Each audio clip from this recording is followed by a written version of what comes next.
आज मैं फंक्शन को कंप्लीट करके ना लिमिट की तरफ चलता हूँ, ठीक है ना, क्योंकि निकालना बहुत जरूरी है यहाँ से, क्योंकि फंक्शन बहुत बड़ा टॉपिक है। तो डिटेल्स में मैं पढ़ाऊंगा, लेकिन बाद में जब मैं डिटेल वाला बैच स्टार्ट करूंगा 15 अप्रैल के बाद स्टार्ट करूंगा, अभी नहीं।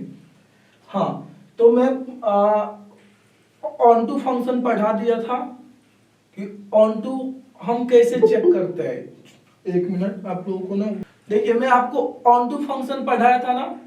ऑन टू फंक्शन चेक करने के लिए हम क्या निकालेंगे, रेंज निकालेंगे, और क्या चेक करेंगे कि वह को डोमेन के इक्वल है कि नहीं है। यदि उसका रेंज को डोमेन के इक्वल है तब बोलिएगा कि वह फंक्शन क्या है, ऑन टू फंक्शन है, वो फंक्शन ऑन टू फंक्शन है। और 1 में पढ़ा दिया था, यदि y डैश ग्रेटर देन 0 हो या लेस देन 0 हो for all x belongs to interval के लिए, तो उस केस में उस इंटरवल में फंक्शन क्या होता है, 1 होता है, उस इंटरवल में फंक्शन 1 होता है। तो ये यानी 1 और ऑन टू हो गया था। अब आता हूं बाइजेक्टिव फंक्शन।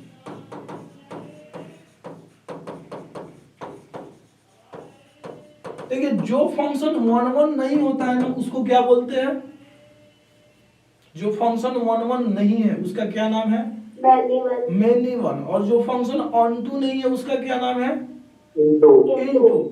1 का एक और दूसरा नाम है, क्या है, कहीं कहीं 1 नहीं लिखता है, कुछ और लिखता है, बोलिए।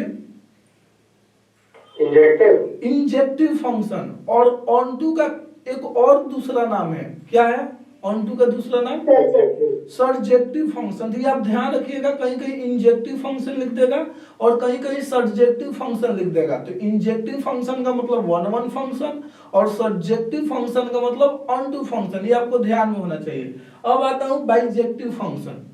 तो वैसा फंक्शन जो 1 भी है एंड ऑन टू भी है, 1 भी है एंड ऑन टू भी है, जैसे ए बी। इसके बीच में एक मैं फंक्शन डिफाइन कर देता हूं, 1 2 3 4 ए बी सी डी। तो ये कैसा फंक्शन है, ये 1 भी है एंड ऑन टू भी है। 1 क्यों है, क्योंकि इसके पास एक ही प्री इमेज है, इसके पास भी एक ही प्री इमेज है, सी के पास भी एक ही प्री इमेज है, और डी के पास भी ओनली 1 प्री इमेज है। यानी जब केवल एक ही प्री इमेज हो, ओनली 1 प्री इमेज हो को डोमेन के ईच एलिमेंट के पास, तो वो फंक्शन क्या होता है, 1 फंक्शन होता है। वो फंक्शन 1 यानी एक ये भी डिफिनीशन है कि को डोमेन के ईच को डोमेन कर रहा हूं, हाँ, को डोमेन के ईच मत को, जिसका इमेज बन रहा है उसी की बात करेंगे ना, जिसका इमेज बन रहा है उसी की बात कर रहे हैं। तो मैं रेंज बोल दूं, यानी रेंज के ईच एलिमेंट के पास क्या होना चाहिए, ओनली 1 प्री इमेज होना चाहिए, ओनली 1 प्री इमेज होना चाहिए। तो वो फंक्शन क्या होता है, 1 होता है। तो ये थोड़ा उल्टा डिफिनेशन हो गया। और ऑन टू को डोमेन रेंज के इक्वल हो जाए, तो रेंज क्या है, ए बी सी और डी, यानी इससे जो जो एलिमेंट कनेक्टेड वो क्या कहलाएगा, रेंज कहलाएगा। और को डोमेन भी यही है, रेंज भी है। तो यह कैसा फंक्शन है, बाइजेक्टिव फंक्शन है। इसको बाइजेक्शन भी बोलते हैं, बाइजेक्टिव या बाइजेक्शन। तो यानी बोथ 1 एंड ऑन टू, क्या है, बोथ 1 एंड ऑन टू, यानी दोनों एक साथ हो जाए, 1 भी हो जाए और ऑन टू भी हो जाए, तो वो फंक्शन क्या होता है, बाइजेक्टिव फंक्शन कहलाता है। या 1 एंड ऑन टू कह लीजिए, या बाइजेक्टिव कह लीजिए, बात सेम है। या इंजेक्टिव एंड सर्जेक्टिव कह लीजिए, इंजेक्टिव भी हो एंड सर्जेक्टिव भी हो, तो वो फंक्शन क्या कहलाता है, बाइजेक्टिव फंक्शन कहलाता है। तो जैसे एग्जांपल,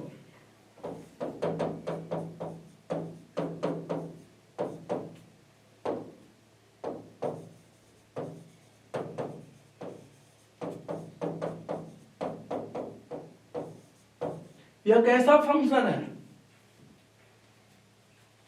क्या यह बाइजेक्टिव है,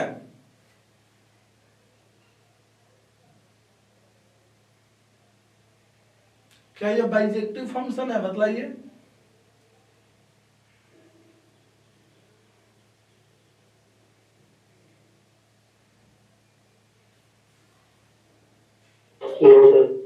क्यों, क्योंकि यह 1 है, y equal to x cube 1 है, और क्यूबिक पॉलिनोमियल है ना, मैं आपको नोट करके लिखाया था ना कि जितने भी और डिग्री का पॉलिनोमियल है उसका रेंज क्या होता है रियल नंबर में, रियल नंबर में उसका रेंज क्या होता है, रियल नंबर होगा। यानी कहने का मतलब कि जब x होल रियल नंबर होगा तो उसका रेंज भी क्या आएगा, होल रियल नंबर आएगा। हेलो, हाँ बोलिए। तो प्रूव कैसे करेंगे कि इसकी रेंज r होगी? ये माइनस इंफिनिटी पे इंफिनिटी दे रहा है ना और प्लस इंफिनिटी पे इंफिनिटी दे रहा है। तो सर दो वैल्यू डाल के पता होना सकते हैं कि इसकी हाँ रेंज r है। ये है ना x, अब इसका क्यूब कर दीजिए, पावर ऑड करने से इनइक्वालिटी चेंज नहीं होता है ना। अच्छा, तो सर इसमें तो आपने सिर्फ दो ही वैल्यू दिखाई है कि हाँ इसकी वैल्यू माइनस इंफिनिटी मिलेगी और प्लस इंफिनिटी मिलेगी। हाँ, क्या तो पता x यही है की ना, वैल्यू मिले या x जो यही रेंज है ना, में। x इसी के बीच में है ना, कोई भी रियल नंबर। ठीक है। अब इसका आप क्यूब कर दीजिए, तो क्यूब कीजिएगा तो यही आएगा, हो गया। अच्छा, ठीक है सर, थैंक यू। ठीक है ना, तो यानी y क्या हो गया, ये आपका रेंज क्या हो गया, माइनस इंफिनिटी से प्लस इंफिनिटी, जो कि इसके इक्वल है, कोडोमेन की इक्वल है। तो ये क्या हो गया, ऑन टू हो गया। क्लियर है? चलिए, यानी यह फंक्शन क्या है, यह फंक्शन 1 1 एंड ऑन टू दोनों है, 1 1 भी है एंड ऑन टू, और इसी को क्या बोलेंगे, बाइजेक्टिव। यही फंक्शन क्या है, बाइजेक्टिव फंक्शन। जैसे एक और क्वेश्चन देता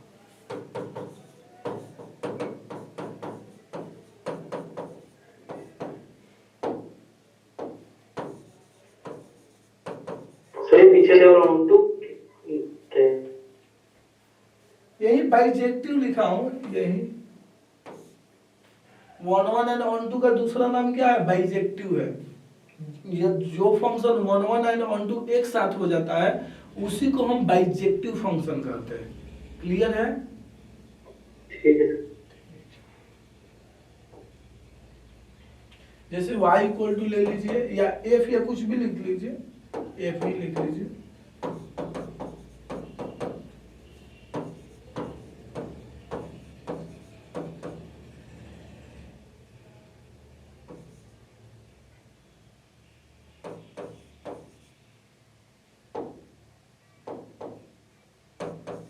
बतलाइए यह बाइजेक्टिव है कि नहीं,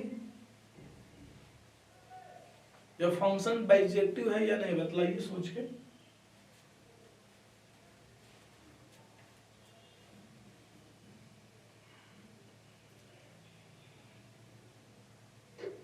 ऑन टू नहीं होगा ना, ऑन टू बाइजेक्टिव। हाँ, मैं पूछ रहा हूँ कि बाइजेक्टिव है या नहीं है, आपका क्या आंसर होगा? नहीं होगा भाई, नहीं होगा, क्यों? तो ओनली 3 रूट मिलेंगे इसके लिए। 3 रूट मिलेगा, रूट से क्या मतलब है? रूट सब जो x के साथ 3 वैल्यू पे मिलेगी सिर्फ दोनों यहाँ पे। तो हमें रूट से क्या मतलब है, यहाँ पर 1 1 ही नहीं है सभी, 1 1 नहीं है। ओके ठीक है, 1 1 है, कैसे 1 1 नहीं है? डिफरेंशिएशन चेक कर लेंगे सर। हाँ, एफ डैश चेक कर लेंगे, तो एफ डैश चेक कीजिए 1 1 के लिए, यही ना।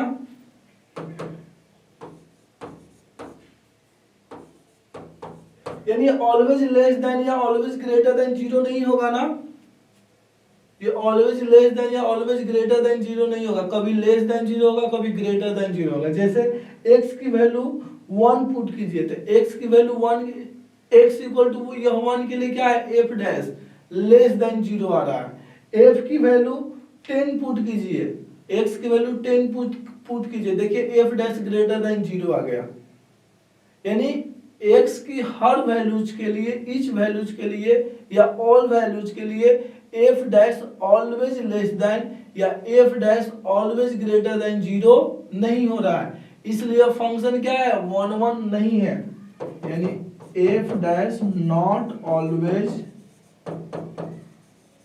ग्रेटर देन 0 या less than 0 imply f is not, यानी f 1 1 नहीं है। क्या f ऑन टू फंक्शन है?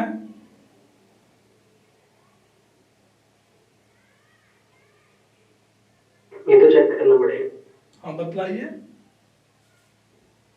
मैं आपको बतलाया था ना कि क्यूबिक पोलिनोमियल हमेशा क्या होता है, या ऑड डिग्री पोलिनोमियल हमेशा ऑन टू फंक्शन होता है।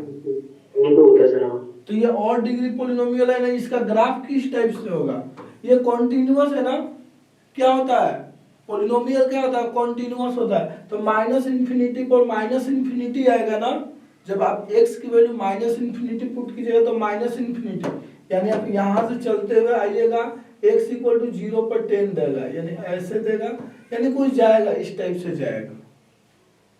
मैंने ये मैं रफली ग्राफ प्लॉट किया हूं, जरूरी नहीं कि एग्जैक्ट यही होगा, यह रफली ग्राफ है, ऐसा भी हो सकता है, होने के लिए तो कैसा भी हो सकता है, ऐसा भी हो सकता है।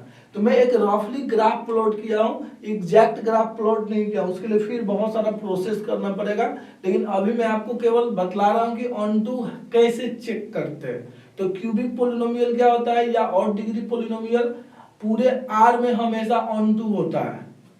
पूरे आर में यदि डोमेन आर दिया है तो 100% ऑन टू होगा। अब कहोगे सर डोमेन आर नहीं दिया है, तो अब आपको चेक करना होगा रेंज निकाल के कि को डोमेन की इक्वल आ रहा है कि नहीं आ रहा है। कैसे चेक करेंगे, वैसे कैसे, माइनस इन्फिनिटी पर माइनस इन्फिनिटी और प्लस इन्फिनिटी पर प्लस इन्फिनिटी देगा, इसलिए ये ऑन टू फंक्शन है। अब इसका क्या रोल है, तो इनवर्टिबल फंक्शन।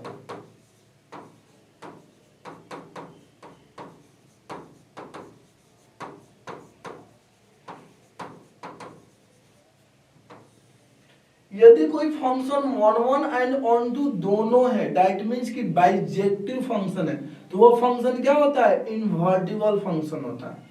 यदि कोई function on one and onto दोनों एक साथ हो तो वो फंक्शन क्या होता है, इनवर्टिबल फंक्शन होता है। यानी इनवर्टिबल करने का मतलब कि आप उसका एफ इनवर्स एक्स निकाल सकते हो, ये निकाल सकते हो।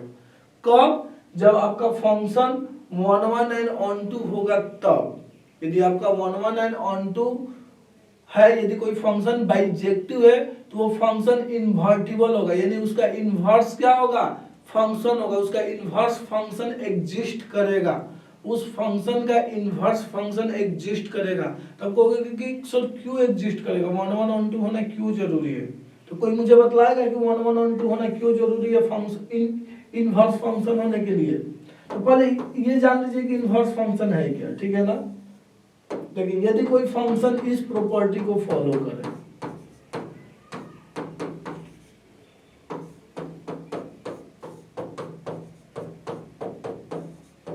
तो वो फंक्शन इनवर्टिबल फंक्शन होता है। यदि कोई फंक्शन इस प्रॉपर्टी को फॉलो करे तो वो फंक्शन क्या होगा, वो इनवर्टिबल फंक्शन होगा, वो फंक्शन इनवर्टिबल फंक्शन होगा। तो यह प्रॉपर्टी तभी होता है जब फंक्शन क्या होता है, one one and onto होता है। जब function one one and onto होगा तो ही देखिए यह तो हमेशा एग्जिस्ट कर सकता है, इसमें कोई दो राय नहीं, लेकिन जो इसका इनवर्स है ना, यह फंक्शन होगा, ये फंक्शन होगा, ये फंक्शन होगा। जो इसका इनवर्स होगा ना वो एक फंक्शन होता है। ऐसा इंटरव्यू में, आईएसआई के इंटरव्यू में, सीएमआई के इंटरव्यू में पूछ सकता है कि मतलब कि यदि कोई फंक्शन जैसे f इक्वल टू समथिंग है तो क्या f इनवर्स निकाल सकते हो। हाँ, हम f इनवर्स तो हर फंक्शन का निकाल लेंगे, इन जनरल हम किसी भी फंक्शन का f इनवर्स निकाल लेंगे। लेकिन अब बात ये है कि जो हमें f इनवर्स मिलेगा वो फंक्शन होगा या फंक्शन नहीं होगा, ये हमें चेक करना पड़ेगा। यानी यदि किसी फंक्शन का f इनवर्स फंक्शन हो रहा है या होगा, वो तभी पॉसिबल है जब आपका f वन वन भी हो एंड ऑन टू भी हो। अब इसका क्या रीजन है, तो देखिए जब f a to b होता है, जब आपका f a to b होगा तो f इनवर्स कहां से कहां तक होगा, ये तो आप बतला सकते हो ना, b से a होगा। अब देखिए यह तो फंक्शन पहले से, अब मैं कह रहा हूं कि ये भी फंक्शन है, तो अब इसको फंक्शन की प्रॉपर्टी को फुलफिल करना पड़ेगा ना। जब मैं बोलूंगा कि यह फंक्शन है तो इसको मैं फंक्शन कब बोलूंगा, जब ये फंक्शन की जो प्रॉपर्टी जो उसको फुलफिल करे, उसके कंडीशन को फुलफिल करे। फंक्शन होने के लिए क्या कंडीशन है, कोई बतलाएगा? फंक्शन होने के लिए क्या कंडीशन है, क्या क्राइटेरिया है? Unique image. हाँ, ईच एलिमेंट के पास यूनिक इमेज हो, ईच एलिमेंट के पास। तो पहले सेट ए के ईच एलिमेंट के पास यूनिक इमेज था, अब सेट बी के ईच एलिमेंट के पास यूनिक इमेज होना चाहिए।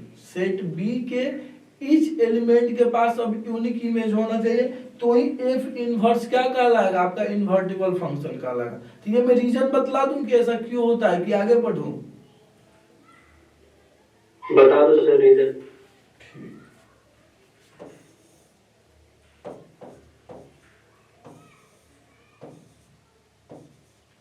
चलो मैं कुछ देर के लिए मान लेता हूं कि ये 1 1 नहीं है, ठीक है ना? सॉरी, ये 1 1 है, ये ऑन टू है बट 1 1 नहीं है, ऐसा मैं मान लेता हूं, ठीक है ना?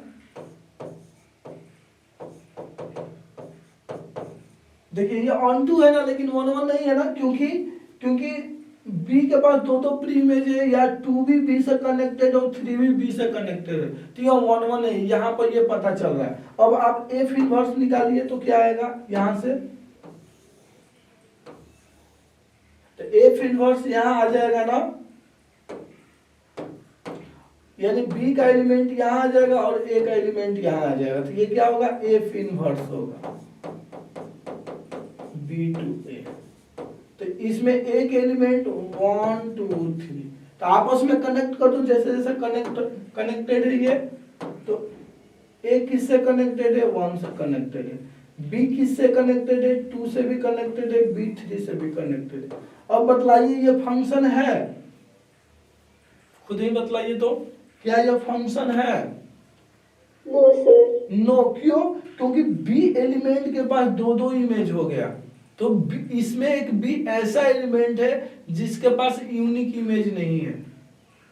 तो ये कब पॉसिबल है? जब 1 1 होगा तो ही पॉसिबल है ना, क्योंकि इसके पास क्या, इसके पास जब, यानी इसका जो प्री इमेज यूनिक होगा तो ही ना एफ इनवर्स निकालने के पास इसके पास यूनिक इमेज मिलेगा। तो यह 1 1 नहीं है, या सॉरी, यह यदि 1 1 नहीं होगा तो एफ इनवर्स फंक्शन ही नहीं होगा, तो this is not a function. F inverse तो है लेकिन एफ इनवर्स फंक्शन नहीं है, तो क्या कहलाएगा जब ये फंक्शन नहीं है? तो रिलेशन कहलाएगा। तो जब फंक्शन है तो ये क्या कहलाएगा? रिलेशन कहलाएगा। तो ये हो गया वन, नॉट 1 1, यानी 1 1 होना कितना जरूरी है? तो मान लेता हूं कि 1 1 भी है।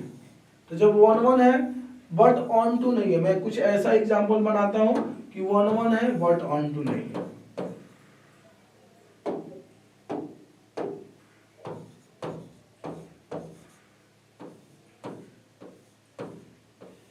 देखिए this is 1 1 but not onto. अब एफ इनवर्स निकालिए, तो एफ इनवर्स कैसा आएगा? उल्टा हो जाएगा ना, ए बी सी डी यहां आ जाएगा और 1 2 3 यहां आ जाएगा। एक दूसरे को कनेक्ट कीजिए, यानी बी यहां आ गया और ए यहां आ गया। तो ए 1 से कनेक्टेड है, ये इससे कनेक्टेड है, सी इससे कनेक्टेड। क्या यह फंक्शन है? बतलाइए तो।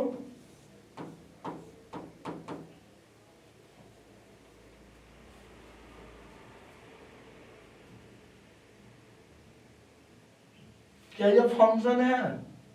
नहीं सर। क्यों? नीचे वाला एलिमेंट रहेगा। हाँ, इसके ईच एलिमेंट के पास इमेज नहीं रहा।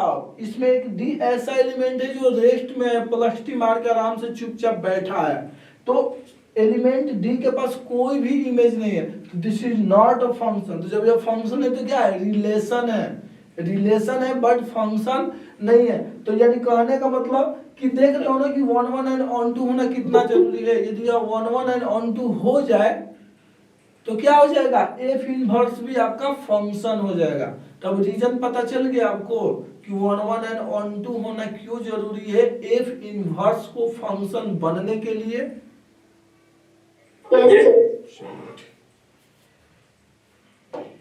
यानी कोई फंक्शन इन्वर्टिबल है तो उसके लिए क्या कंडीशन है कि उसको पहले 1 1 एंड ऑन 2 होना पड़ेगा। यदि कोई फंक्शन इन्वर्टिबल है तो 1 1 एंड ऑन 2 होना पड़ेगा, या 1 1 एंड ऑन 2 है तो वो फंक्शन क्या है, इन्वर्टिबल है, मींस उसका इन्वर्स जो होगा वो फंक्शन कहलाएगा। इसलिए कहते हैं इन्वर्स फंक्शन। इन्वर्स हम केवल नहीं लिखते हैं, इन्वर्स फंक्शन लिखते हैं। तो बात है कि वो निकालेंगे कैसे, तो आइए, तो जैसे y इक्वल टू दे दे, यहाँ पर y equal to x cube दे दे और कहेगा कि इसका इन्वर्स निकालो, या पहले ऐसे प्रॉपर वे में डिफाइन कर देगा कि लेट f r to r such that f of x equal to x cube. तो इसको कहेगा कि इसका इन्वर्स निकालिए। तो आप कब निकालिएगा, जब इसका इन्वर्स फंक्शन एग्जिस्ट करेगा तब निकालिएगा ना। तो बतलाइए इसका एफ इन्वर्स एग्जिस्ट करेगा, कैसे बतलाइएगा, जब ये 1 1 एंड ऑन 2 होगा। तो आप चूंकि आपने अभी अभी जस्ट कहा कि एफ इज बाइजेक्टिव है, एफ क्या है, बाइजेक्टिव, तो इंप्लाई क्या करेगा, एफ इज इन्वर्टिबल।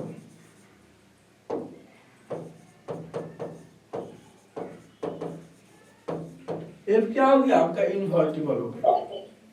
तो जब एफ इन्वर्टिबल हो गया तो इसके पास एफ इन्वर्स होगा ना, वो एफ इन्वर्स कैसे निकालिएगा, तो सिंपल ही है, इसको y लेट कर लीजिए और x की वैल्यू निकाल लीजिए। y लेट करके आप x माई को म्यूट कर लीजिए, आप ना y को टू x की माई को म्यूट कर लो, y इक्वल टू एक्स की मान के ना भाई माई को म्यूट कर लीजिए। कौन हो आप, हाँ देखिए y equal to x cube करके ना x की वैल्यू निकाल लीजिए इस तरह से कि जैसे कि y कांस्टेंट है, जैसे y यहाँ कांस्टेंट रहता 2 रहता तो आप x की वैल्यू निकाल लेते ना, या यहाँ पर y की जगह पे a रहता तो आप x की वैल्यू इजीली निकाल लेते, आप ज्यादा नहीं सोचते। लेकिन अब y दे दिया तो आपके दिमाग में चल रहा है कि अब कैसे निकाले, भाई वैसे ही निकालना है जैसे आप पहले करते आए हो, बस y को कांस्टेंट की तरह ट्रीट करो।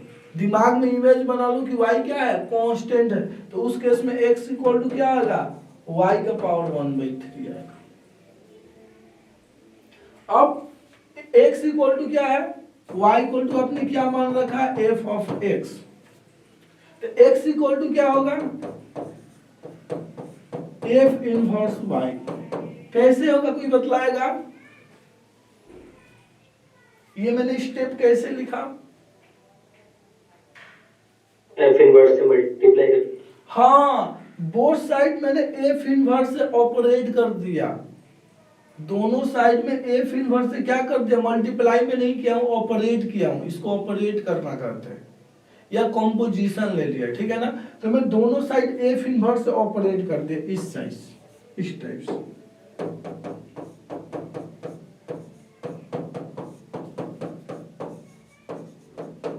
और यह एफ इनवर्स का डिफिनीशन है कि यदि यह इन्वर्टिबल है तो इन दोनों के इक्वल टू क्या आएगा, एक्स आएगा, ये एक्स आएगा।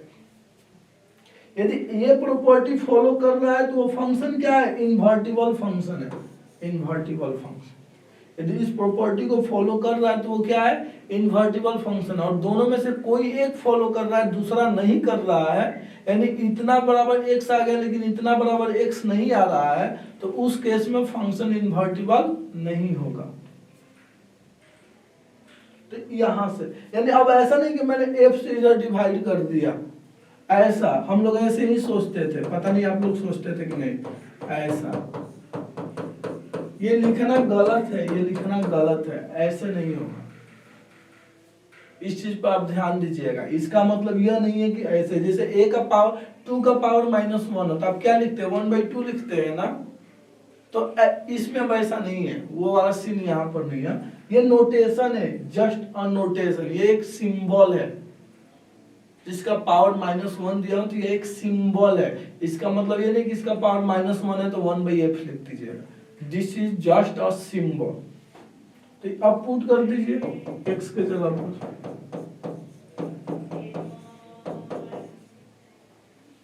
अब x को y से रिप्लेस कर दीजिए या y को x से, ये हो गया इनवर्स फंक्शन। निकल जाएगा इनवर्स फंक्शन अब। Yes. Yes, sir.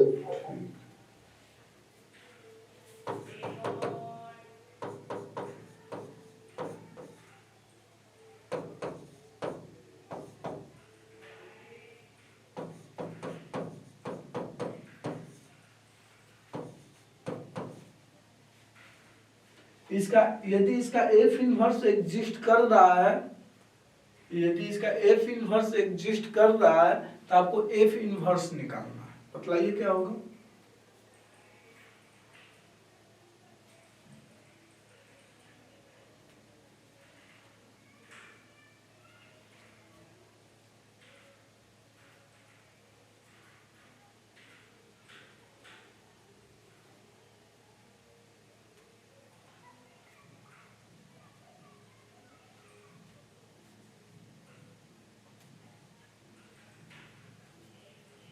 तो सिंपल ये देखिए, ये क्या है, इसका आपको ग्राफ पता है ना कि इसका ग्राफ इस टाइप से होगा। तो रेंज क्या आ गया, 0 से इंफिनिटी। 1 1 है ना, एक्स एक्सिस के पैरेलल कोई भी लाइन प्लॉट कीजिए, ओनली वन टाइम से कट करें। दिस इज 1 1, या एफ डैश पे निकाल लीजिए, कैसे भी आप कर लीजिए। तो अब इसके बाद आपको क्या करना है, इनवर्स, यानी ये फंक्शन इनवर्टिबल है। क्यों? क्योंकि 1 1 एंड ऑन 2 है, 1 1 एंड ऑन 2 है। तो ये क्या हो गया, इम्प्लाई इन्वर्टिबल हो गया, ये इन्वर्टिबल हो गया। तो इन्वर्टिबल हो गया तो इनवर्स क्या होगा, y ले लिया। अब y को कांस्टेंट की तरह ट्रीट कीजिए, यानी आपको x की वैल्यू निकालना है, आपको x की वैल्यू निकालना है। तो ही आप x इक्वल टू क्या लिख सकते हैं, या लिख सकते हैं कहाँ, x इक्वल टू आप यह लिख सकते हैं, यानी आपको x की वैल्यू निकालना है ना। तो आइए निकालते हैं। तो इसको आप क्या लिख सकते हैं, x minus two equal to L N Y में लिख दो, सही है, जिसका बेस ई है। एल एन लिखने का मतलब बेस ई है। यह समझ में आया आप लोगों को। तो यहाँ से x इक्वल टू क्या हो जाएगा, 2 प्लस एल एन वाई, और x क्या है, f इनवर्स y। ये हो गया। अब x को y से रिप्लेस कर दीजिए, सॉरी y को x से आप रिप्लेस कर दीजिए, हो गया। ये इनवर्स है, और इसका को डोमेन क्या होगा, 0 टू इंफिनिटी टू रियल। ऐसे ये इंटरचेंज हो जाएगा।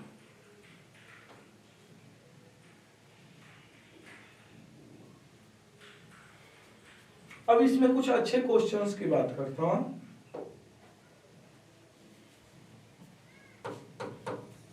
जैसे आपको दे दे f of x equal to x cube plus x दे दे, ठीक है ना, ये दे दे, एंड बोल दे कि g of x is the inverse function of f of x। देखो अब g x बोल दिए, यानी f इनवर्स को क्या बोल दिया, g ऑफ x। ये स्टेटमेंट समझ में आया यहाँ पर, g of x is the inverse function of f of x। इसका क्या मीनिंग है, इसका मीनिंग यह है कि जो g ऑफ x है ना वो f इनवर्स है, f इनवर्स, इसका ये मीनिंग है। तो कुछ ऐसा दे दिया, then find g dash of 2। कोई बतलाएगा क्या होगा,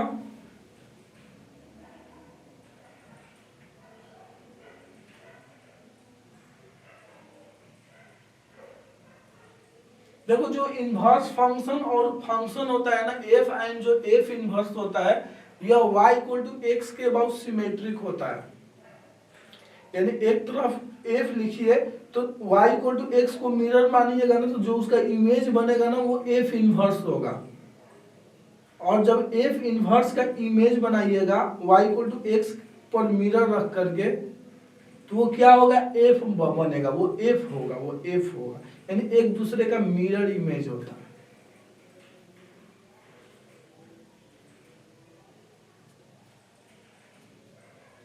बतलाइए, ऐसे क्वेश्चंस आएंगे आपके।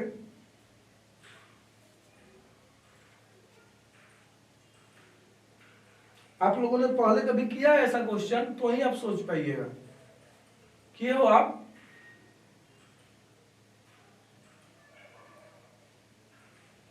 ठीक है, मैं कराता हूं। देखिए, अब आपने जब डिफिनेशन पढ़ा था तो एक आपने प्रॉपर्टी लिखा था, क्या कि एफ इनवर्स या एफ इनवर्स ऑफ एक्स क्या होता है? एक्स। देखिए, इस क्वेश्चन को करने का दो वे है, इस पर मैं बाद में आता हूं, ठीक है ना। इसको करने का दो वे, इस क्वेश्चन को करने का दो वे है। फर्स्ट वे क्या है कि यदि आप इसका इन्वर्स निकाल लीजिएगा तो डिफरेंशिएट तो कर ही लीजिएगा ना आप। और अब क्या इसका इन्वर्स निकालना इतना आसान है? क्यूबिक पॉलिनोमियल को सॉल्व करना इतना इजी काम है? आपको इन्वर्स फंक्शन निकालने आ गया कुछ फंक्शन का, तो इसका मतलब यह नहीं है ना कि आप किसी भी फंक्शन का इन्वर्स निकाल दीजिएगा जो इन्वर्टिबल है।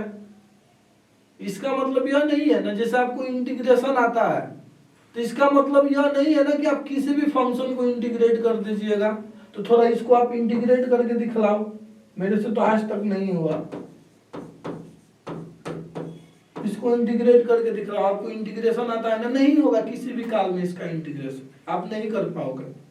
कहने का मतलब ये है ना कि आपको किसी फंक्शन का कुछ चीज आता है या आपको कुछ चीज आता है, इसका मतलब यह नहीं है ना कि उसके बारे में आप सब कुछ कर दो। आप तभी कर पाइएगा जब सामने वाली की मर्जी होगी, अन्यथा नहीं कर पाइएगा। यानी आपको इन्वर्स निकालने आ गया, अब इसका मतलब यह नहीं है कि आप हर फंक्शन का जो इन्वर्टिबल है आप उसका इन्वर्स निकाल दीजिएगा। जैसे कि ये क्वेश्चन थोड़ा करके दिख रहा हूं, नहीं निकलेगा। तो एक तो रास्ता ब्लॉक हो गया जो हमारे दिमाग में चल रहा था कि यदि मैं इसका इन्वर्स फंक्शन निकाल दूं ना, एक्स यहां से निकाल दूं तो मेरा काम बन जाएगा, वो निकलेगा ही नहीं। यानी आप इन्वर्स फंक्शन यहां नहीं निकाल सकते, तो यह कैसे निकलेगा? तो अब इसके लिए अब कुछ और सोचना होगा, क्योंकि क्वेश्चन दिया है तो सॉल्व होने के लिए दिया है ना, तो आप हमें थोड़ा बहुत और सोचना होगा। तो आपके दिमाग में क्लिक करेगा कि अच्छा हमने कुछ ऐसा पढ़ा था कि F inverse of F of x equal to x होता है। एफ इनवर्स के जगह पर क्या है? जी है, जी है। अब मुझे डिफरेंशिएट करना है, तो अब मेरी रिक्वायरमेंट क्या है? डिफरेंशिएट करने की। तो मैं डिफरेंशिएट कर दूं,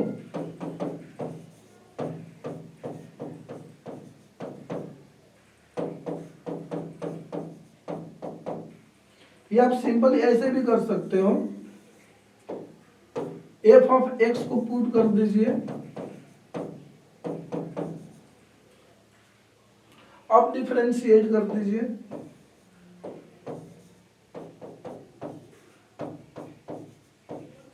आता है ना डिफरेंशिएशन? Yes sir. अब मुझे ये बतलाइए कि आप x की क्या वैल्यू पुट कीजिएगा कि यहां पर 2 आ जाएगा।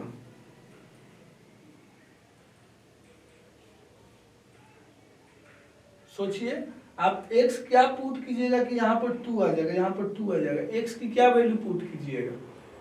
1। बिल्कुल सही, 1 पुट कर दीजिए। तो 1 पुट कीजिएगा तो यहां भी पुट कीजिएगा तो ये कितना आ जाएगा? 4 हो जाएगा ना। और मैं डिवाइड कर दे रहा हूं, हो गया। यही मुझे चाहिए।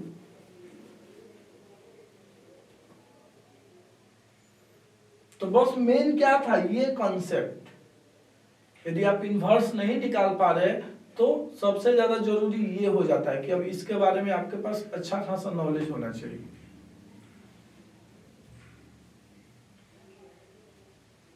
चलिए, तो उम्मीद करता हूं कि अब आप लोगों से इस टाइप का क्वेश्चन हो जाएगा।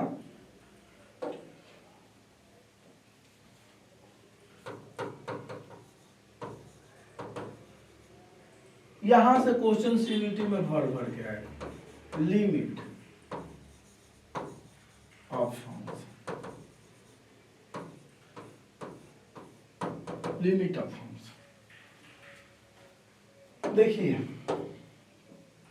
ये भी बहुत इजी है, आप लास्ट तक बने रहिएगा कुछ देर तक, ठीक है ना, ज्यादा टाइम नहीं बचा है, लेकिन इतने में आपको मैं पूरा विश्वास दिलाता हूं कि आपसे लिमिट के क्वेश्चंस होने लगेंगे। बस इसका कुछ वे है, कुछ स्ट्रेटजी है, उसे आपको बस जानना है। आपको सब कुछ आ रहा है, बस मुझे उस स्ट्रेटजी को बतलाना है, आप क्वेश्चंस करने लग जाइएगा। तो पहले आपको लिमिट का मीनिंग पता होना चाहिए, क्योंकि जब चीजें किसी चीज के बारे में हमारे अंदर डाउट्स घर कर जाता है ना, तो हम कभी भी आंसर को लेकर के श्योर नहीं हो पाते हैं, और उसका असर अगले क्वेश्चंस पर होता है। यानी जब श्योर हम नहीं होंगे तो इसका इफेक्ट अगले क्वेश्चंस पर रहेगा, जो कि हमसे गलतियां करवा सकता है। एक है कि आप श्योर है तो आपके अंदर एक अलग तरह का कॉन्फिडेंस लेवल इंक्रीज होगा, जो आपको अगले क्वेश्चन में हेल्प करेगा। तो पहले मीनिंग क्या है एक लिमिट का, यानी लिमिट एक्सटेंशन, जैसे मीनिंग क्या है तो देखिए, तो यदि कोई नंबर, यदि x किसी, जैसे पहले तो y इक्वल टू फंक्शन होना चाहिए ना, y equal to F of x होना चाहिए, ठीक है, y equal to F of x होना चाहिए। इसके साथ यदि x किसी नंबर को अप्रोच कर रहे थे, वो नंबर में 1 मान लो कुछ देर के लिए, मैंने फंक्शन में ऐसे डिफाइन कर दिया r टू r, तो देखिए, तो यदि x 1 को अप्रोच करे तो f ऑफ x किसको अप्रोच करे, किसी नंबर को, तो वो नंबर में b मान लेता हूं। तो अब इसको मैं नाम दे देता हूं a। यदि x a को अप्रोच करे तो f ऑफ x b को अप्रोच करेगा। अब इसका क्या मीनिंग है, इसका क्या मीनिंग है, तो इसका यह मीनिंग है कि x a के बहुत क्लोज है, लेकिन a के इक्वल नहीं है, but not equal to a है। f ऑफ x b के बहुत क्लोज है, but f of x not equal to b है। यानी कहने का मतलब यह है कि यह जो a और जो b है ना, यह एग्जैक्ट वैल्यू है, यानी एग्जैक्ट इक्वल टू a है, और यह एग्जैक्ट इक्वल टू b है। यहाँ पर जो भी रहे, यहाँ पर 1 रहे तो यह 1 है, और यहाँ पर 2 रहे तो 2 है। कितने को लगता है कि जो लिमिट की वैल्यू है ना, वो एग्जैक्ट नहीं होती है? मैक्सिमम के दिमाग में यही चलता है, क्योंकि हम एग्जैक्ट वैल्यू उनको भले ही वो एग्जैक्ट वैल्यू पूछते हैं, लेकिन मन में उनके बहुत सारे डाउट्स चलते रहते हैं कि क्या ये एग्जैक्ट है, क्या ये टेंस टू है, क्या ये अप्रोक्स वैल्यू है, कई तरह के सवाल घर कर जाते हैं। तो यार इसका मैं सिंपल सा जवाब दे रहा हूं कि a और b एग्जैक्ट वैल्यू है, यानी एग्जैक्ट, यदि यहाँ पर 1 होता तो एग्जैक्ट 1 होता, और यहाँ पर कुछ और नंबर होता 1 2 3, वो भी एग्जैक्ट होता। तो इसका क्या मतलब है, इसका मतलब ये है ना कि कोई नंबर चाहिए ना जिसको हमें लगे कि अप्रोच कर रहे हैं, उसके करीब जा रहे हैं। जैसे फ्रांस तो अपनी जगह पर ही है ना, हम फ्रांस में जा रहे थे, हम फ्रांस को क्या करें, अप्रोच कर रहे हैं। अब फ्रांस ही हिले डोले, तो क्या कीजिएगा, माना कोई फिक्स रह पाइएगा, माइक को म्यूट कर लीजिए, मीन्स वो नंबर फिक्स, यानी कुछ तो हो कि जिसको लगे कि आप उसको अप्रोच कर रहे हो, आप उसके करीब जा रहे हो। तो इसी चीज को आप ऐसे लिखते हो, limit x tends to a f of x equal to b। इसी चीज को हम ऐसे रिप्रेजेंट कर देते हैं। तो जो ये b है ना, ये एग्जैक्ट वैल्यू होता है, और जो यहाँ पर a की वैल्यू पुट करते हैं ना, वो एग्जैक्ट वैल्यू पुट करते हैं।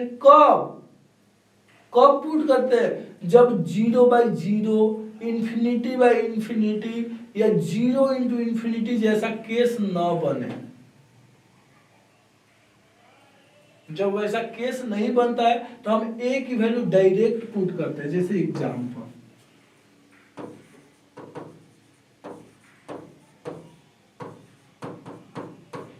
इसकी वैल्यू क्या होगी,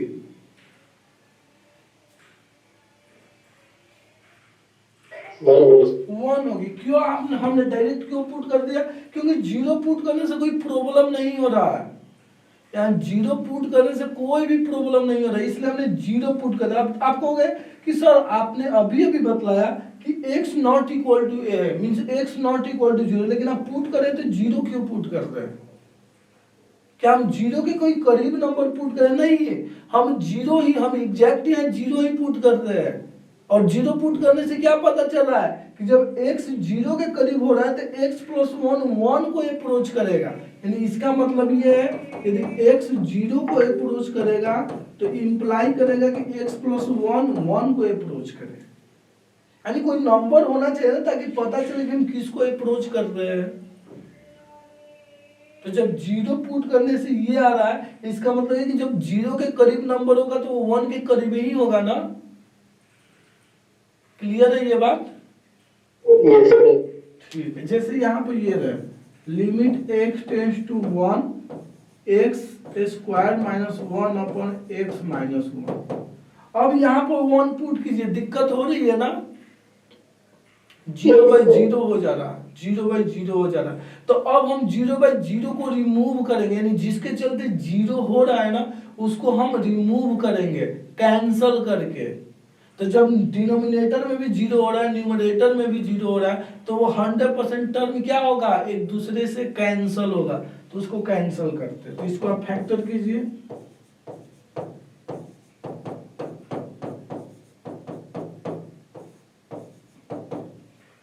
अब देखिए एग्जैक्ट 0/0 अब यह होता है क्या, ये चीजें डिफाइन है क्या ऐसा लिखना? क्या सर?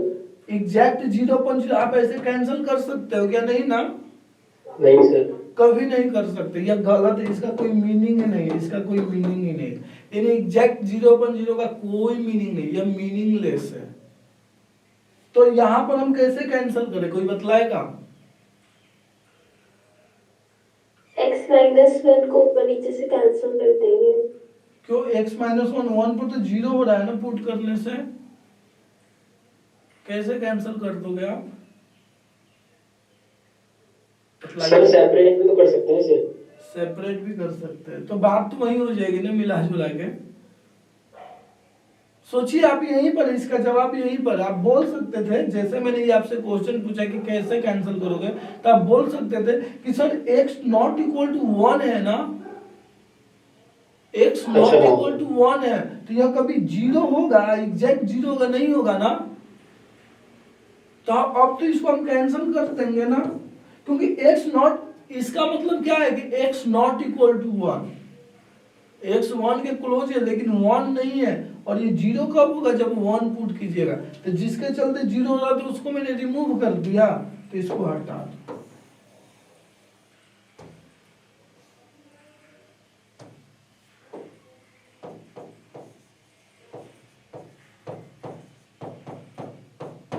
अब देखिए जिसके चलते 0 हो रहा था वो समस्या गायब होगी।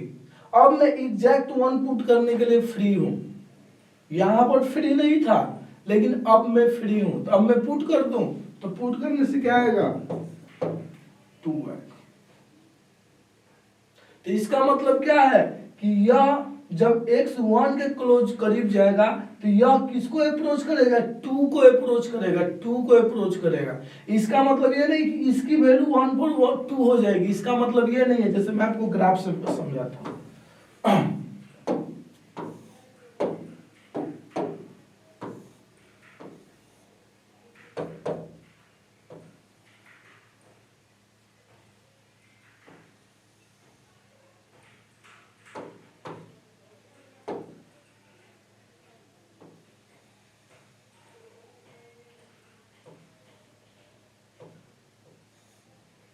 ये किसका ग्राफ है, कैंसिल करोगे तो यही मिलेगा ना, लाइन ही मिलेगा, ठीक है ना, ये लाइन ही मिलेगा, तो यही होता है लाइन का ग्राफ। देखिए ये क्या कर रहा है, 1 पर ये वैल्यू कितना है, ये 2 है।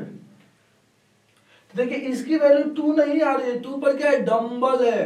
क्यों? क्योंकि एग्जैक्ट 1 पे यह अनडिफाइन हो जाएगा ना, एग्जैक्ट 1 पे ये क्या होगा, यानी 1 डोमेन में नहीं होगा ना,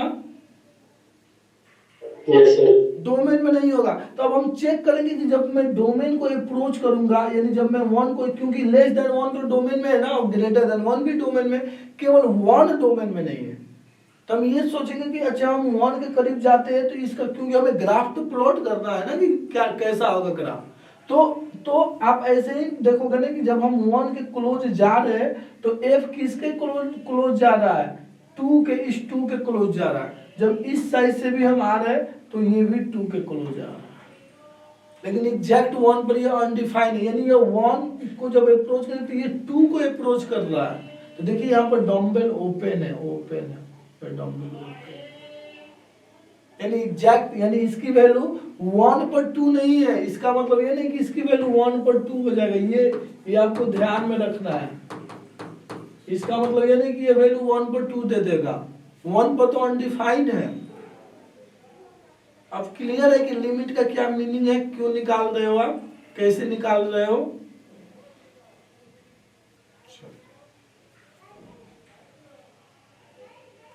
यानी जिसके चलते 0 बन रहा है उसको आपको क्या करना है, रिमूव करना है, उसको हटाना है। यदि आप हटा देते हो तो आपका काम बन गया। जैसे ये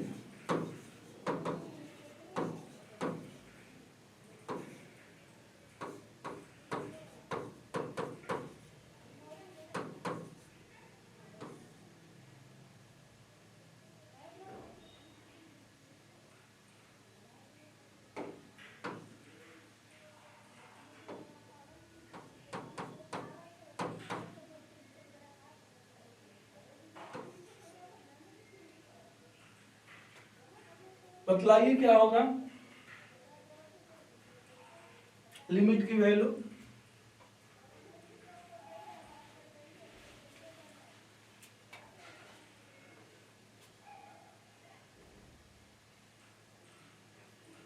वन बाय टू।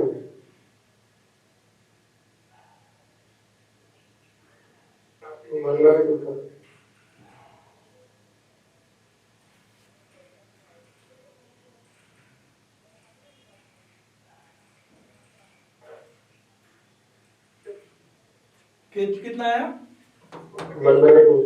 1/2। ओके, कैसे आपने कैसे किया है। सर मैंने तो एल हॉस्पिटल लगा दी। एल हॉस्पिटल लगा दी। इसके अलावा सर रैशनलाइज करके कर सकते हैं।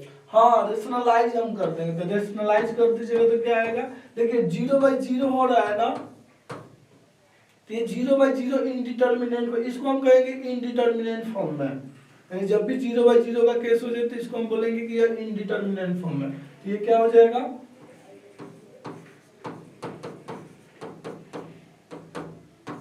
इसके कॉन्जुगेट से मल्टीप्लाई कर देंगे, ठीक है ना।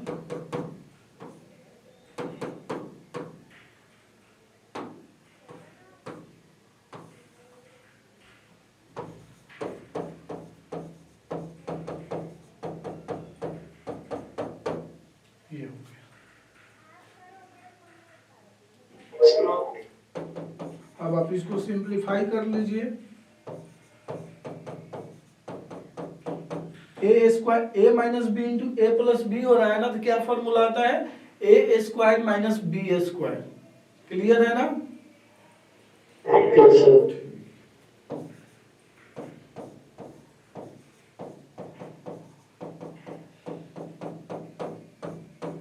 अब देखिए जिसके चलते 0 रहा तो उसको हम कॉमन लेकर के कैंसिल कर सकते हैं ना, तो कॉमन लेकर के कैंसिल कर दीजिए। x कॉमन होगा तो यहाँ x + 1 बचेगा, और यहाँ पे क्या हो जाएगा, ये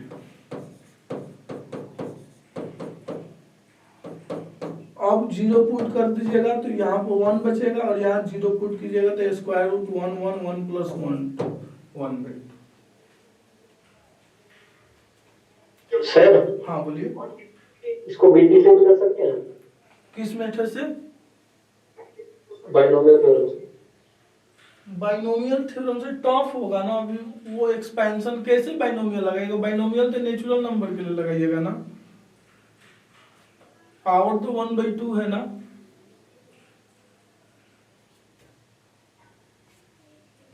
टफ हो जाएगा ना आपके लिए। x² कॉमन ले लेंगे ना सर, क्या मतलब हो सकता है ना, मैं ये पूछ रहा था। नहीं, वो एक्सपेंशन लगता है, उसको बाइनोमियल नहीं, आप एक्सपेंशन से कर सकते हो। तो एक्सपेंशन से करना टफ होगा, ठीक है ना। आपको वो याद भी तो होना चाहिए। यस सर, हाँ एक्सपेंशन वाले। हाँ, अब देखिए 0/0 क्वेश्चंस को करते कैसे हैं। ऐसा नहीं कि आप पहली बार देख रहे हो, तो मैं आपको क्राइटेरिया बतलाता हूं कि जैसे आपके पास कोई फंक्शन है, लिमिट का क्वेश्चन है, f ऑफ x है, और आपने जब a की वैल्यू पुट किया तो 0/0 मिल गया। तो इसको हम कैसे कैसे अप्रोच कर सकते हैं। तो पहला तो कैंसिलेशन, यानी जिसके चलते 0 हो रहा है उसको कॉमन लेकर के कैंसिल कीजिए। तो अभी तक मैं 2 क्वेश्चन में यही काम किया। सेकेंड होगा रेशनलाइजेशन, यानी कभी कभी क्या होगा ना कि डायरेक्ट कैंसिल नहीं होगा, लेकिन जैसे रेशनलाइज कर दीजिएगा तो कैंसिल हो जाएगा। जैसे जस्ट प्रीवियस वाला क्वेश्चन, कभी कभी क्या होगा कि ये भी आप इजीली अप्लाई नहीं कर पाइएगा, और इजीली ये तो डायरेक्ट दिख जाएगा। रेशनलाइजेशन वाला केस दिख जाता है, क्योंकि रूट वगैरह होता है ना, पावर 1 0 से 1/n के बीच में होता है, तो ये चीजें दिख जाती है। लेकिन कभी कभी होगा कि वो दिखेगा ही नहीं, यानी सॉरी रेशनलाइजेशन तो आपको दिख जाएगा, यानी कैंसिल ही नहीं हो रहा है।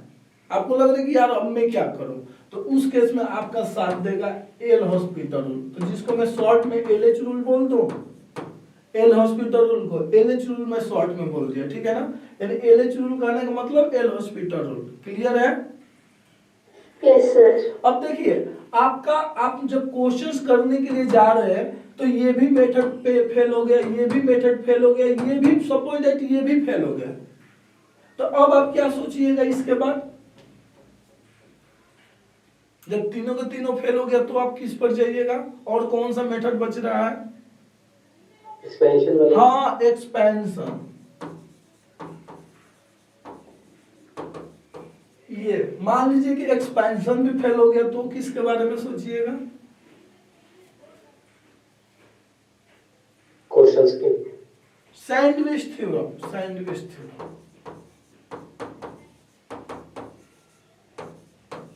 यही मेथड है, यानी 0/0 का जो भी क्वेश्चंस होगा इन्हीं में से किसी एक मेथड से सॉल्व होगा।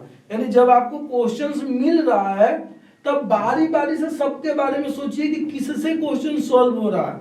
हमें कैसे पता कि किससे होने वाला है, वो तो करने के बाद पता चलता है ना।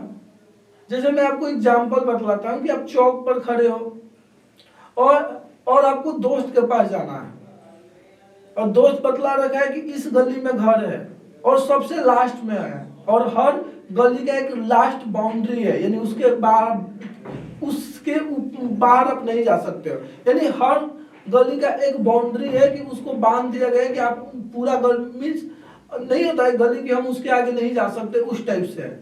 अब आप चौक पर खड़े हो और 5 गली दिख रही है। अब आप श्योर नहीं हो कि किस गली में घर है, लेकिन आपको यह पता है कि सबसे लास्ट वाला घर है। तो अब आप एक्सपेरिमेंट कीजिएगा ना, आपका पास फोन वगैरह कुछ भी नहीं है, स्विच ऑफ हो गया है ना, उसके पास फोन है और उसके पास आपको पहुंचना है। तब बारी बारी से क्या कीजिएगा, अच्छा रुको पहले हम इस गली में जाते हैं, इस गली में लास्ट तक गए, अरे यार ये नहीं है, यहाँ पर नहीं है, दरवाजा खटखटाए नहीं मिला, वापस आए, फिर दूसरी गली में गए, वहां भी नहीं, फिर तीसरी में, फिर चौथी में। इसका मतलब क्या है कि 5वीं गली में आपका दोस्त होगा ही होगा, इसकी 100% गारंटी है। वैसे ही मैथमेटिक्स के साथ है, और यही नहीं हर कॉन्सेप्ट के साथ है। हर टॉपिक में लिमिटेड कॉन्सेप्ट है, 3 से 4 या 4 से 5 है, उसी में से किसी एक मेथड से क्वेश्चन सॉल्व होता है। बस हमें उसको बारी बारी से टेस्ट करना होता है, टेस्ट करना होता है। अच्छा ये फेल हो गया, चलो ये ट्राई करो, ये फेल हो गया, चलो ये ट्राई करें, ये फेल हो गया, चलो ये ट्राई करें, और कहीं ना कहीं जाकर के वो क्वेश्चन आपसे सॉल्व हो ही जाएगा। तो यही है मेथड। जैसे एग्जाम्पल, तो 2 तो हो गया।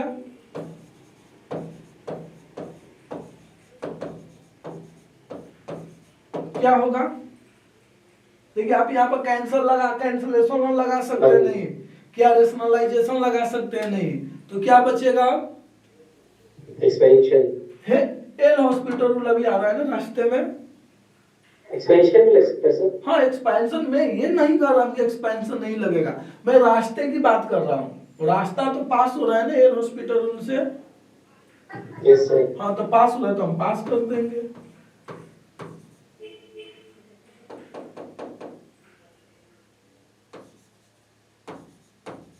तो एल हॉस्पिटल रूल में क्या किया जाता है कि डिफरेंशिएट किया जाता है। तो साइन का डिफरेंशिएशन cos x और x का डिफरेंस यानी इसका अलग से डिफरेंशिएशन इसका अलग से। ऐसा नहीं कि u by v का फार्मूला लगा देना, वो मैक्सिमम लोग लगा देते, यह नहीं करना है। अब cos 0 की वैल्यू 1 हो गया।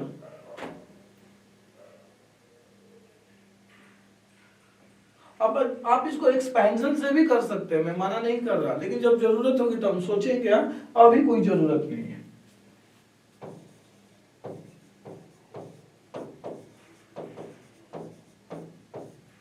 चलो थोड़ा बहुत आपको लिमिट निकालने आ गया, इसकी लिमिट बतलाइए तो।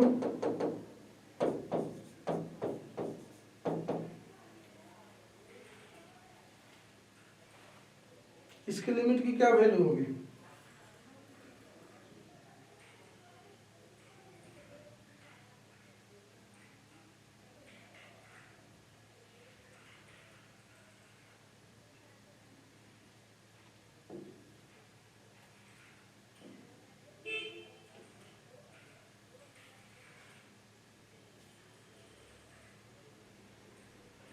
जीरो आएगी सर।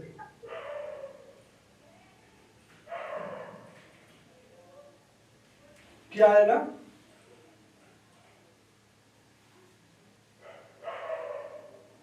क्या आएगा? 0। कैसे? ये 0 बाई 0 हो रहा है ना, आपका 0 कैसे आ गया?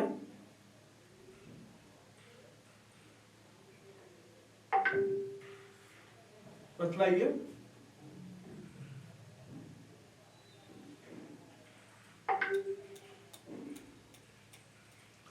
जिसके चलते 0 बना उसको आपको पहले कैंसिल करना होगा ना, पहले तो मॉड फंक्शन को आपको हटाना होगा ना। Yes sir. तो मॉड को हटाइए।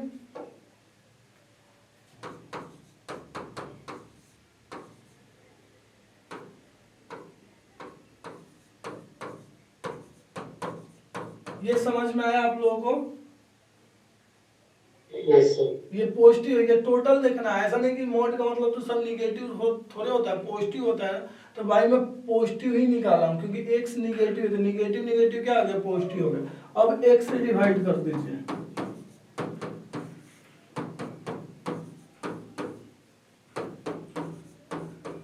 देखिए अभी मैं एग्जिस्टेंस ऑफ लिमिट पर बात नहीं किया था कि किसी फंक्शन का लिमिट कब एग्जिस्ट करेगा, उसके लिए आपको पहले कुछ लिमिट निकालने आना चाहिए ना, इसलिए मैंने कुछ क्वेश्चंस करा दिए। तो देखिए यह जो पॉइंट है ना, इन जनरल मान लेता हूं ए, आप इस पॉइंट पर दो रास्ते से पहुंच सकते हो, एक ऐसे और एक ऐसे। तो जब आप ऐसे पहुंचिएगा तो इसको हम कहते हैं लेफ्ट हैंड लिमिट, और इसको लिखते हैं limit x tends to a minus F of x, ऐसे डिनोट करते हैं। और जब इस साइड से आइएगा तो इसको आप कहिएगा right hand limit, right hand limit, और इसको आप लिखते हैं limit x tends to a plus.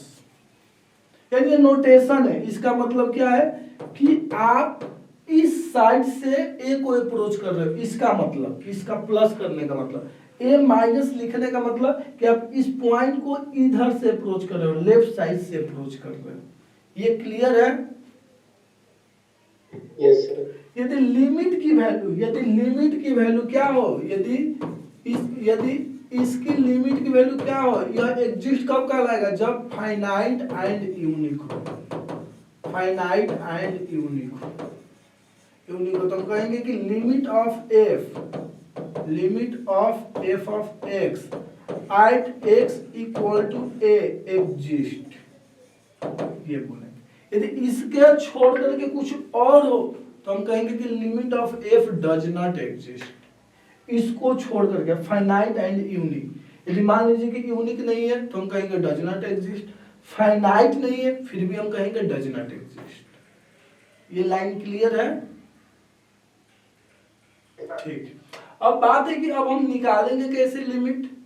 तो उस केस में हम किसी पॉइंट को दो साइड से अप्रोच कर रहे हैं ना, तो जरूरी नहीं है कि दोनों साइड से जो लिमिट की वैल्यू होगी वो आपस में इक्वल ही होगी, अनइक्वल यानी डिफरेंट भी हो सकता है, डिफरेंट भी हो सकता है।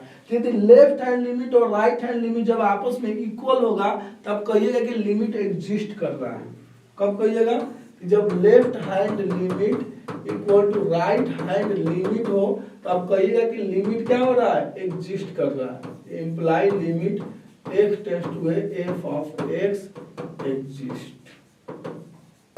आप कहिएगा कि एग्जिस्ट कर रहा है, अदरवाइज डज नॉट एग्जिस्ट। यदि आपस में इक्वल नहीं होगा तो हम कहेंगे कि डज नॉट एग्जिस्ट। ये क्लियर हो गया एग्जिस्टेंस वाला केस? Yes sir. बशर्ते कि रास्ता होना चाहिए। आप डोमेन से हो करके जाओगे, अब मान लो कि ये पॉइंट बाउंड्री पे यहाँ पर है, तो अब आप इस पॉइंट पर किधर से पहुंच सकते हो? एक ही रास्ता है ना, राइट हैंड साइड से। अब लेफ्ट हैंड साइड से नहीं पहुंच सकते, यानी हमें डोमेन से होकर के जाना है, डोमेन से बाहर नहीं जाना है। तो अब आप इसका लेफ्ट और राइट हैंड लिमिट निकालिए तो 0 माइनस कहां से आएगा? इसका वैल्यू यहां से आएगा ना। यस सर, ये एग्जिस्ट तो करेगी। कहाँ चेक करते हैं ना, मैं भी तो वही चेक कर रहा हूँ अभी। 0 प्लस के लिए कहां से आएगा वैल्यू? 0 प्लस के लिए यहां से आएगा ना। क्या ये दोनों आपस में इक्वल है? नहीं। तो लिमिट डज नॉट एग्जिस्ट हो गया। तो आप कहोगे सर आपने यहां तो चेक नहीं किया, आपने यहां ऐसा क्यों नहीं चेक किया? तो चेक मैंने इसलिए नहीं किया क्योंकि मुझे पता है। अब कहो सर मुझे कैसे पता चलेगा कि कहीं, माने मुझे कैसे पता चलेगा कि कहाँ left hand right hand limit लगाना है और कहाँ सिंपली ऐसे कर देना है जैसे मैं किया हूँ, इस टाइप से कर देना है, और कहाँ इस टाइप से करना है, ये हमें कैसे पता चलेगा?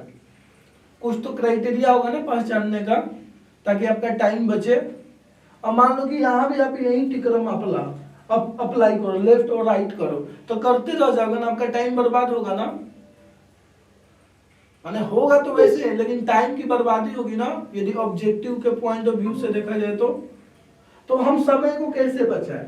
तो जब भी आपके सामने greatest integer, modulus function, list integer, इस टाइप का फंक्शन आ जाए, वहां पर आप हमेशा लेफ्ट और राइट हैंड लिमिट चेक करना। और जहां पर यह न आए तो वहां पर मैक्सिमम केस में सिंपली ऐसे हो जाएगा, मैक्सिमम केस में सिंपली ऐसे कर लीजिए। क्लियर है?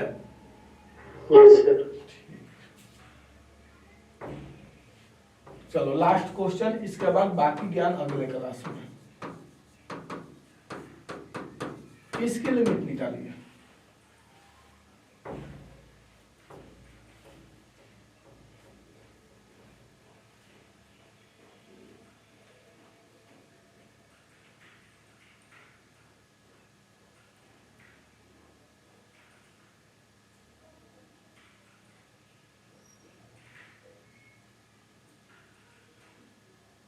सर हाँ बोलिए। इसकी वैल्यू सर -1 से 1 के बीच में ऑसिलेट करती है ना? हाँ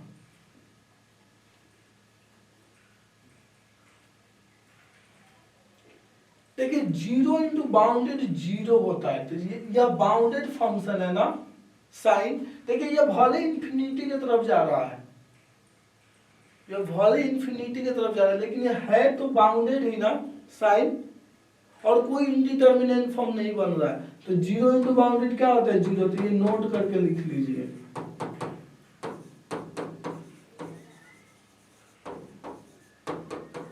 बाई सैंडविच थ्योरम। कैसे कोई कहेगा? By sandwich theorem. इसको मैं अगले क्लास में करा दूंगा, बाई सैंडविच थ्योरम। फिर भी अब चलो देखो इसको कराएंगे। इसके बीच में होगा ना साइन की वैल्यू, x कहीं भी चला जाए। अब x से मल्टीप्लाई कर दीजिए। मैं मान लेता हूं कि x पॉजिटिव है, इसलिए मैंने x से मल्टीप्लाई किया। ये अब लिमिट अप्लाई कर दीजिए।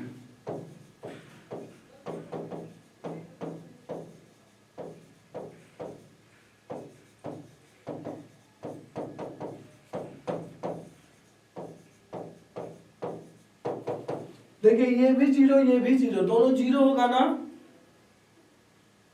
तो ये भी क्या हो जाएगा, जीरो हो जाएगा। तो इम्प्लाई